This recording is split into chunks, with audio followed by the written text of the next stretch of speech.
शुरू करते हैं। बिस्मिल्लाहिर्रहमानिर्रहीम। अल्लाहुम्मा सल्लि अला सय्यिदिना व मौलाना मुहम्मद व अला आलि सय्यिदिना व मौलाना मुहम्मद।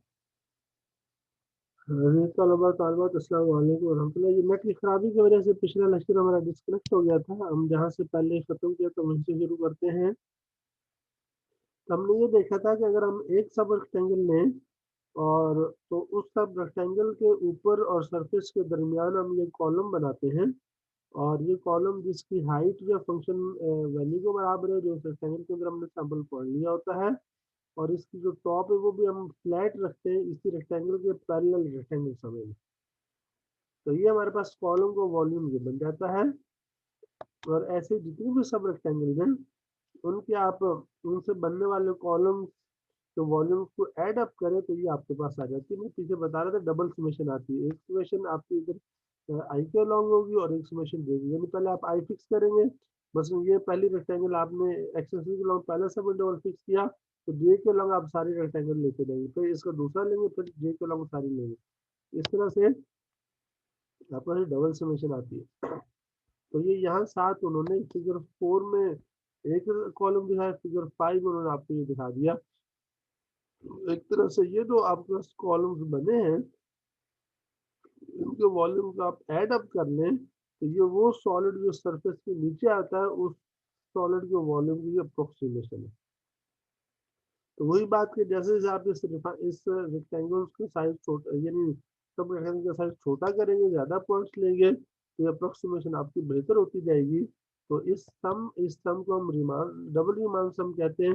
इस डबल रीमान सम पे जब हम लिमिट अप्लाई करें एम एन अप्रोच इंफिनिटी, यानी नंबर ऑफ सब इंटरवल्स अलोंग एक्स एक्सिस, ये आपके इसको आप जाहिर कर रहे हैं एम से, और नंबर ऑफ सब इंटरवल्स अलोंग वाई एक्सिस उसको आप जाहिर कर रहे हैं एन से। तो जब इधर वाली जो सब इंटरवल्स है इनकी तादाद भी इंफिनिटी को अप्रोच करे और जो इधर एक्सेसिव को लॉन्ग सब इंटरवल्स है इनकी तादाद भी इंफिनिटी को अप्रोच करे, तो ऐसी सूरत में इन कॉलम्स के वॉल्यूम्स का जो सम होगा वो एग्जैक्ट वॉल्यूम को अप्रोच करेगा। ठीक है, तो हम फिर कह सकते हैं कि volume of the solid is limit M and N approach infinity of this Riemann some.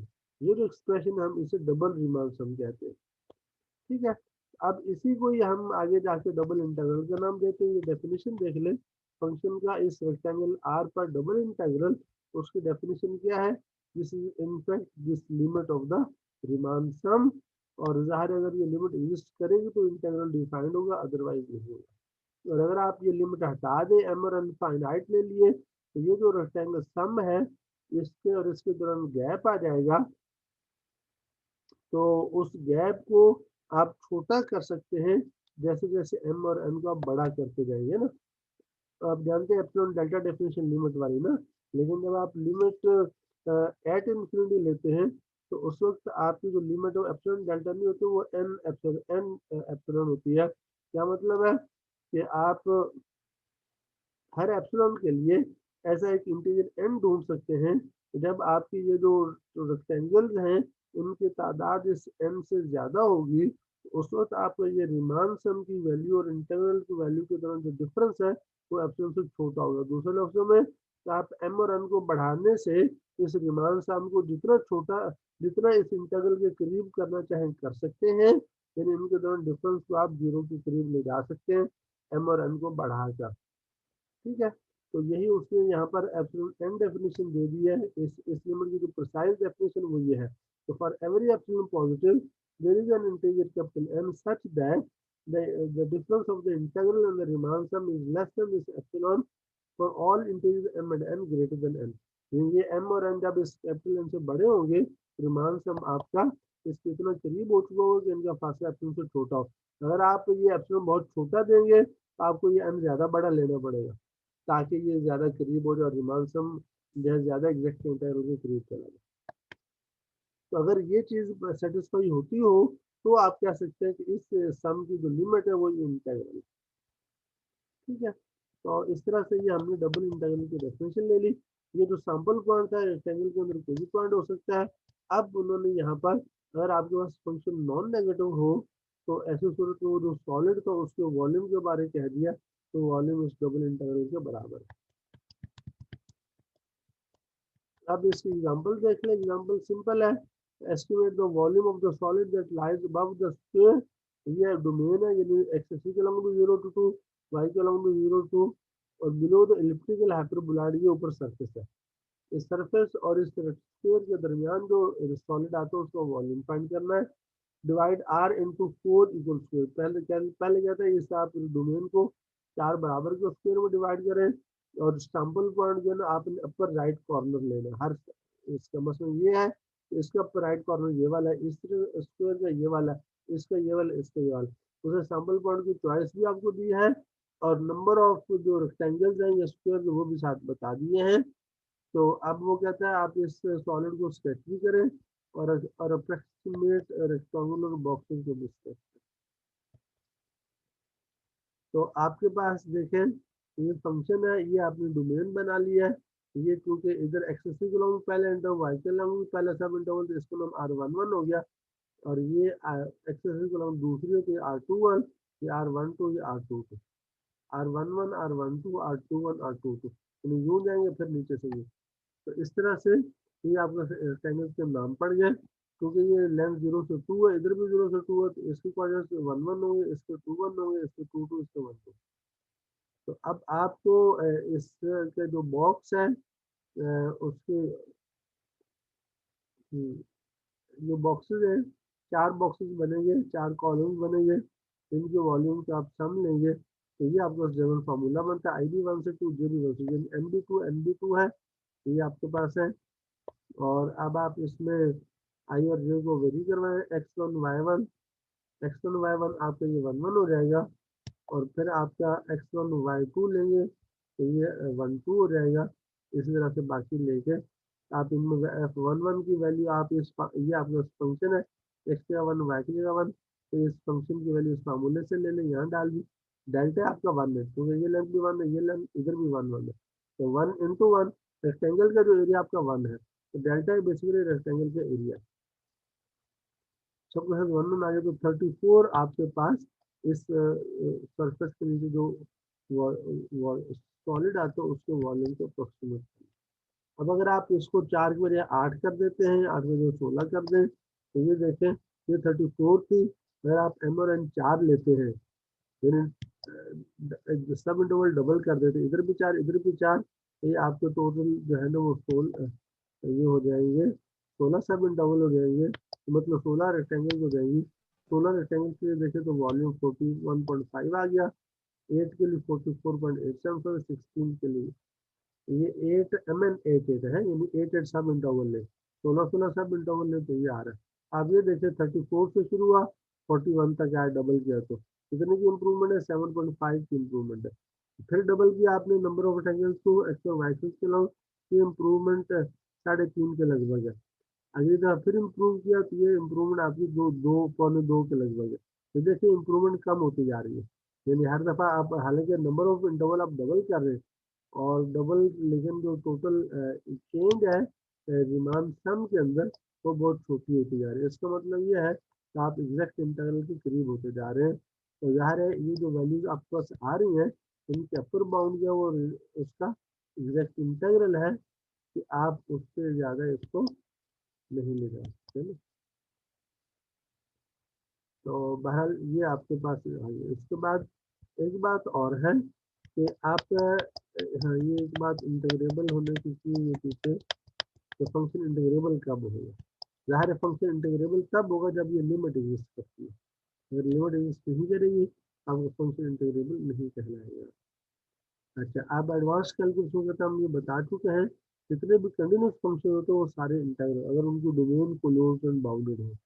In fact, the double integral of is provided that f is not two discontinuous, in particular if f is bounded in R, that is there is a function की boundedness जरूरी है continuity की वजह से integrability के लिए।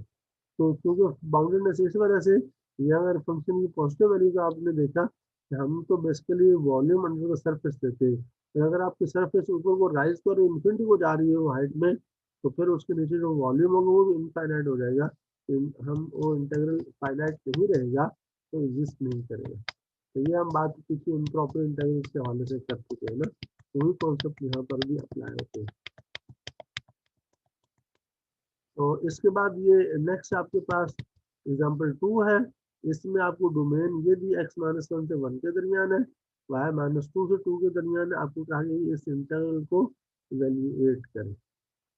तो अब इस इंटरवल को आपने इवेल्युएट करना है। तो बेसिकली आप ये देखें, यहाँ उसने आपको डायरेक्टली इसे इवेल्युएट करने का कहा है, तो आप इसमें वॉल्यूम को कॉन्सेप्ट यूज करेंगे। ये आपके पास देखें तो y is equal to 1 minus x square का स्क्वायर रूट, ये आपके पास में फंक्शन का है ना अंदर, ये वाला z is equal to 1 minus x square और इसका स्क्वायर रूट। अब अगर आप एक्स प्लेन में देखें तो ये हाफ सर्कल है ना एक्स प्लेन के अंदर, और क्योंकि हम 3 डायमेंशन में हैं, y इसमें फ्री वेरिएबल है, तो y की हर वैल्यू के लिए हाफ सर्कल बनेगा। इसको हाफ सर्कल के साथ हाफ सर्कल जुड़ा होगा तो एक सिलेंडर बनेगा, जो सेमी सर्कुलर सिलेंडर होगा। ठीक है, तो ये आपके पास बेसिकली इसकी वो है। और y कहाँ से कहाँ तक है, y आपका -2 से 2 तक है, ये y के लॉन्ग। इट मीन कि सिलेंडर की जो हाइट है ये वाली लेंथ ये -2 से 2 होगी।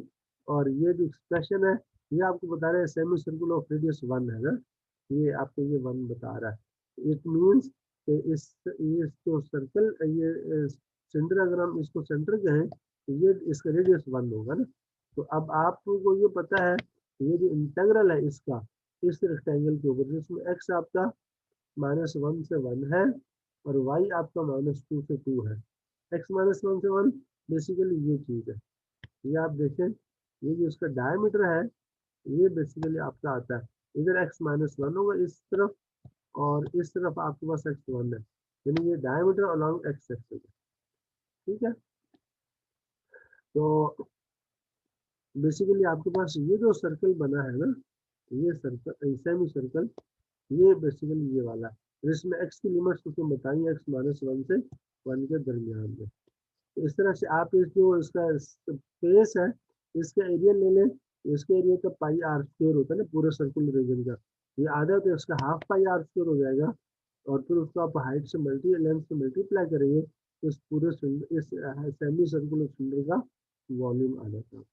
ठीक है, तो इसका रेडियस क्योंकि r1 है, ये इंटरवल हम वॉल्यूम के कॉन्सेप्ट से डायरेक्टली कंप्यूट करते हैं कि half pi R square, R इसका 1 है तो पाई 1 स्क्वायर और हाफ, और इसकी जो ये लेंथ है ये वाली एक्सिस के अलावा -2 से 2 तो 4 बनती है ना, 4 से मल्टीप्लाई कर देती है 2 पाई इसका वॉल्यूम है।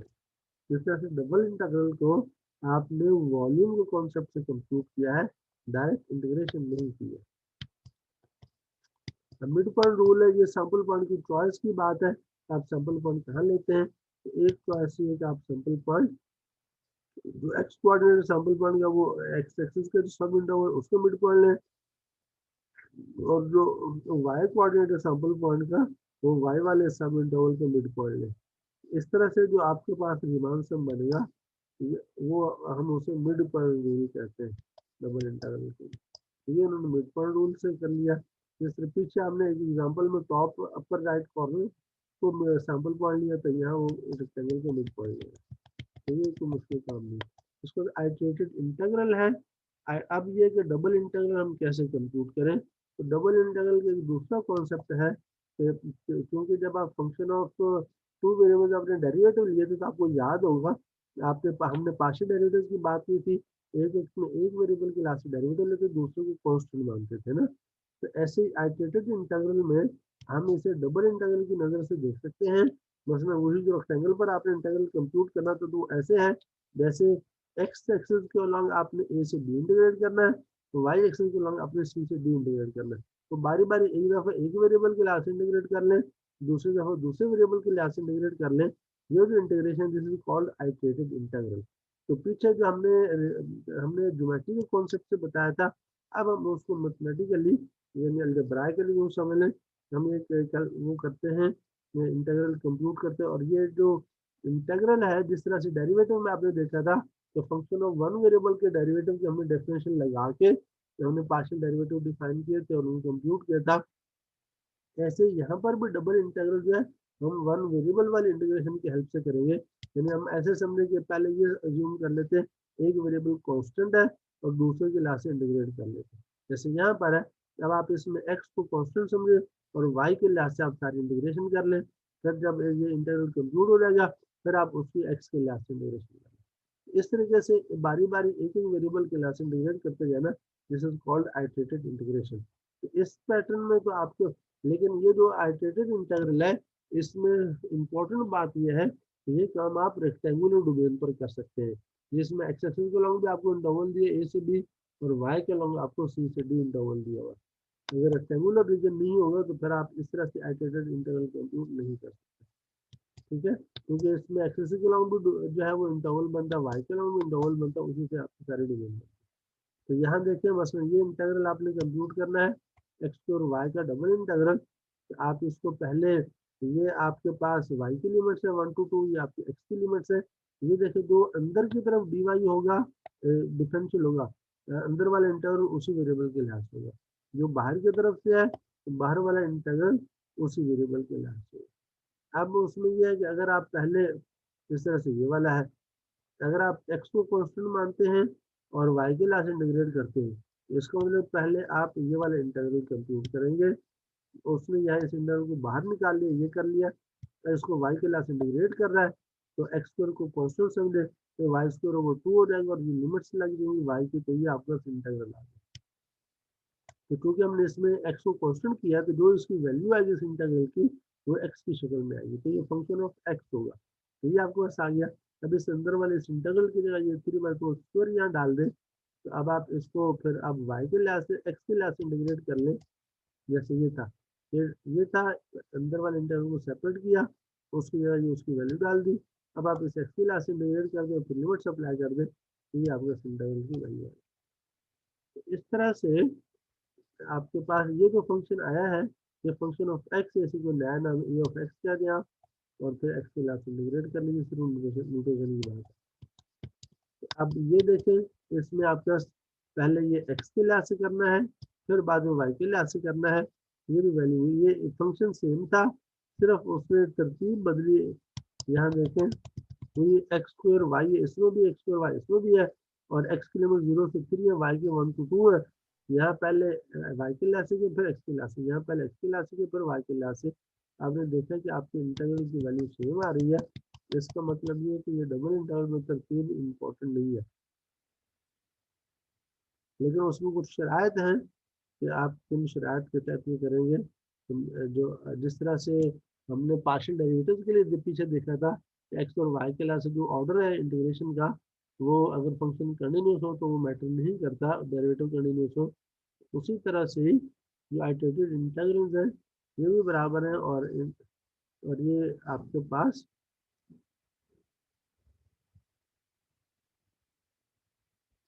थ्योरम 10 की मदद से आपको ये पता चलेगा कि ये आपस में थ्योरम 10 की शराइत अगर पूरी होती है तो आइटरेटेड इंटीग्रल में तरतीब इम्पोर्टेंट नहीं रहेगी। जैसे हमने क्लेरॉट्स थ्योरम में देखा था कि डेरिवेटिव मिक्स डेरिवेटिव्स में तरतीब किन शराइत के तहत इम्पोर्टेंट नहीं है।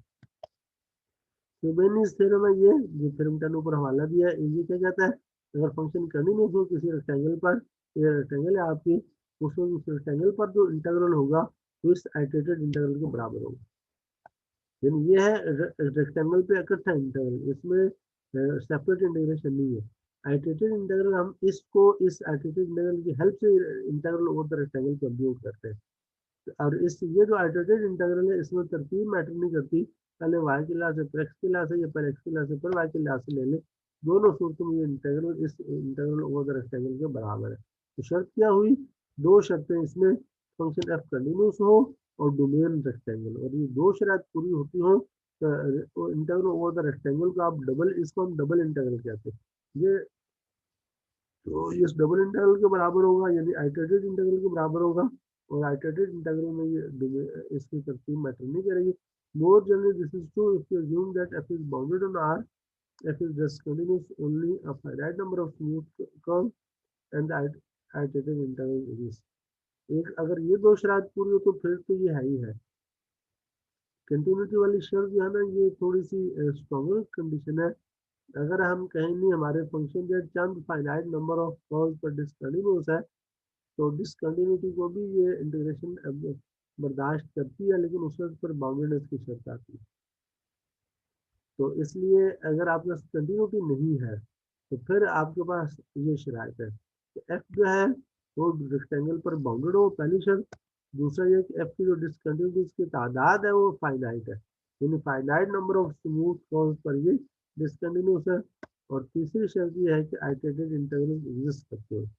फिर जो है ये हर वेरिएबल के लिहाज से अपने अलग अलग इंटीग्रल जो है ना वो पॉसिबल, अगर ये तीनों शर्त पूरी होती हो फिर भी ये बात ट्रू है। इस थ्योरम का नाम है फ्यूरियस थ्योरम। ठीक है, तो अब ये आपके पास, तो अगर फंक्शन की वैल्यू नॉन नेगेटिव हो तो फिर हम इस डबल इंटीग्रल को हम वॉल्यूम कह सकते हैं, और ये जो अंदर एक वेरिएबल के लिहाज से जो इंटीग्रल बनता है वो एरिया फंक्शन कहलाता है, क्रॉस सेक्शन एरिया। ठीक है, तो ये बहरहाल ये सारी बातें हो गई। बाकी अब ये एग्जाम्पल 5 है वो भी आप कर लेंगे।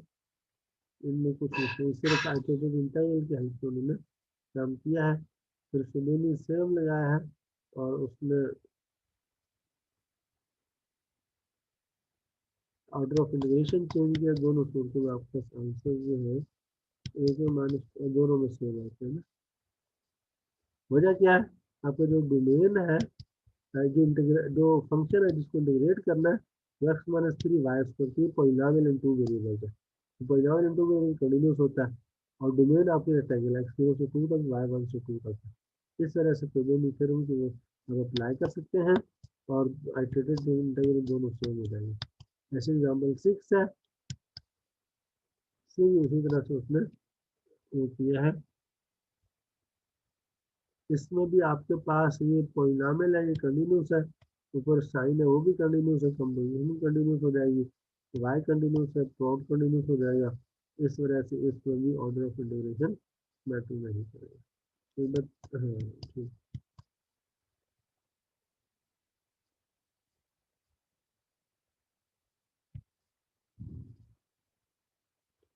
अलबत्ता इसमें एक मसला है कि इसमें अगर आप पहले चीज़ें वाई बाहर है तो आप एक्स के लिहाज से नरेशन करनी आसान है, क्योंकि आपके पास साइन एक्स वाई है ना। तो जस्ट आप ऐसे समझे वाई कांस्टेंट है, आप जैसे साइन टू एक्स के जैसे इंटरवल तो वो ले रहे हैं और वाई भी कांस्टेंट है। अगर आप कहेंगे मैंने पहले वाई के लिहाज से करना है, फिर वाई इसमें भी है, फिर आपको प्रोडक्ट वो इंटीग्रेशन बाय पार्ट्स करनी पड़ेगी, तो प्रोसेस कॉम्प्लिकेटेड हो जाएगा।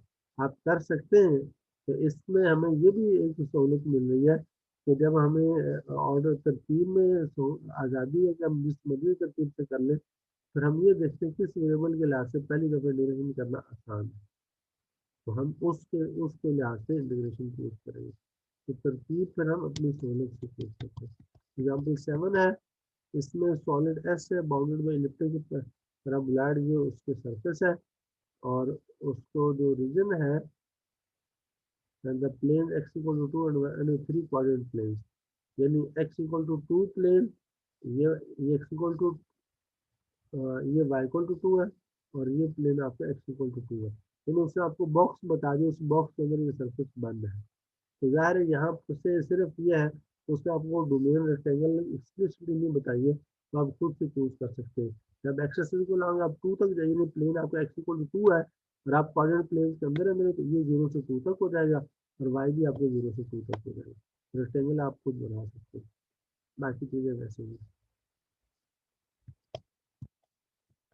ऐसे ही अगर आपके पास अ, अगर फंक्शन ऐसा है तो उसके वेरिएबल को स्प्लिट किया जा सकता हो, यानी प्लॉट बन जाए एक के साथ फंक्शन ऑफ एक्स बन जाए और एक के साथ फंक्शन ऑफ वाई बन जाए। अगर ऐसा किया जा सकता हो तो फिर एक और सहूलियत आ जाती है, फिर हम इस डबल इंटीग्रल को दो अलग अलग इंटीग्रल्स के प्लॉट बना सकते हैं, यानी एक्स वाले इंटीग्रल अलग कर लें और वाई वाले इंटीग्रल अलग कर लें। ये तब है जब एफ आपके जैसे आपके एफ ऑफ एक्स है ना, x square into y square हो, तो एक्स स्क्वायर आप अलग फंक्शन फंक्शन ऑफ एक्स मान लें, वाई स्क्वायर को अलग फंक्शन ऑफ वाई मान लें। इस तरह से फिर आप ये वाला फिर ये रिजल्ट अप्लाई कर सकते हैं, यानी एक्स वाले पार्ट का अलग से इंटीग्रल, वाई वाले पार्ट का अलग। मसलन यहाँ देखिए एग्जाम्पल 8 है, साइन एक्स और कॉस वाई के पार्ट को इंटीग्रेट करना है। और इंटीग्रेशन आपकी ये है एक्स 0 से पाई बाई 2, वाई भी 0 से पाई बाई 2। आप ये कर सकते हैं एक्स वाला पार्ट जो ये वाला, इसका एक्स के लास्ट से अलग इंटीग्रल ले लें, और ये जो वाई वाला पार्ट है वाई पे डिपेंड कर रहा है, इसका वाई के लास्ट से अलग से इंटीग्रल ले लें, और ये इंटीग्रल अलग अलग कंप्यूट करके आप आंसर ले लें। यूँ देखें तो आपकी ये जो इंटीग्रल वन वेरिएबल वाली थी उसी की वजह से आप ये इंटीग्रेशन कर रहे हैं। तो यूँ ये जो इंटीग्रेशन वाली चल रही है ये सारी उसी की वजह से है, जो हम पहले कैलकुलस में पढ़ते हैं टू में। अब एवरेज वैल्यू ये वही कॉन्सेप्ट है जो पीछे था कि फंक्शन की एवरेज वैल्यू होती है, फंक्शन का आप उस डोमेन को इंटीग्रेट कर लें तो डोमेन के लेंथ से डिवाइड कर दें।